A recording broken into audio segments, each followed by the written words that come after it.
आप में से कई लोग इस सवाल का जवाब जानना चाह रहे थे कि आखिर भारत सरकार कर क्या रही है। व्हाट्सएप ने नई प्राइवेसी पॉलिसी की घोषणा की और भारत सरकार शांत है। 40 करोड़ से भी ज्यादा उपभोक्ता हैं भारत के जो व्हाट्सएप को इस्तेमाल करते हैं और उनके राइट टू प्राइवेसी में अब एक बहुत बड़ा बदलाव हो जाएगा। और सरकार चुप है, लेकिन सरकार ने अब अपना जवाब दे दिया है। जी हां, अब व्हाट्सएप से कहा गया है कि अगले 7 दिनों के अंदर आप अपनी इस नीति को बदलिए वरना जवाब दीजिए। साथ ही उसमें यह भी कहा गया है, एक बाकायदा मेल लिखा है सरकार ने व्हाट्सएप के इंटरनेशनल हेड को, इंटरनेशनल बिजनेस हेड को, जिसमें सीधे तौर पर सवाल यह भी पूछा गया है कि भाई आप जब यूरोप में रहने वाले लोगों की राइट टू प्राइवेसी का ध्यान रखते हैं तो फिर भारत के लोग क्या अलग हैं? क्या उनकी राइट टू प्राइवेसी का ध्यान नहीं रखा जाएगा?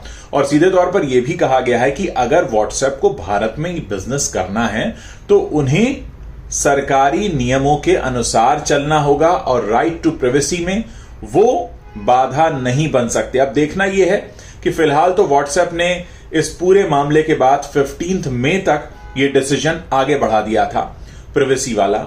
अब भारत सरकार के इस ईमेल के बाद क्या जवाब आता है, क्योंकि सीधे तौर पर भारत सरकार ने यह कह दिया है कि आप इस तरह की गोपनीयता नीति में बदलाव नहीं ला सकते।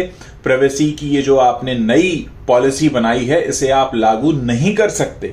7 दिनों के अंदर जवाब मांगा गया है और उम्मीद यही है कि व्हाट्सएप के लिए एक बहुत बड़ा बाजार है हिंदुस्तान।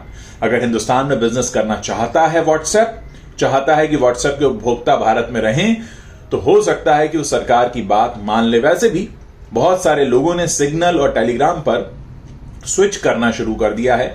ऐसे में सरकार की तरफ से उठाया गया ये कदम वाकई सराहनीय है और लोगों के हितों की रक्षा करने वाला है। शुरुआत में लोग कह रहे थे कि भारत में तो ऐसे कानून ही नहीं है, भारत सरकार कुछ कर नहीं पाएगी, लेकिन भारत सरकार ने इस बार अपने लोगों का ध्यान रखा है और सीधे तौर पर यह सवाल पूछा है कि आखिर क्यों इस तरह के बदलाव लाए गए। और अब 7 दिनों के अंदर जवाब मांगा गया है। आप लोग इस पूरे मामले पर क्या सोचते हैं, मुझे जरूर बताइएगा।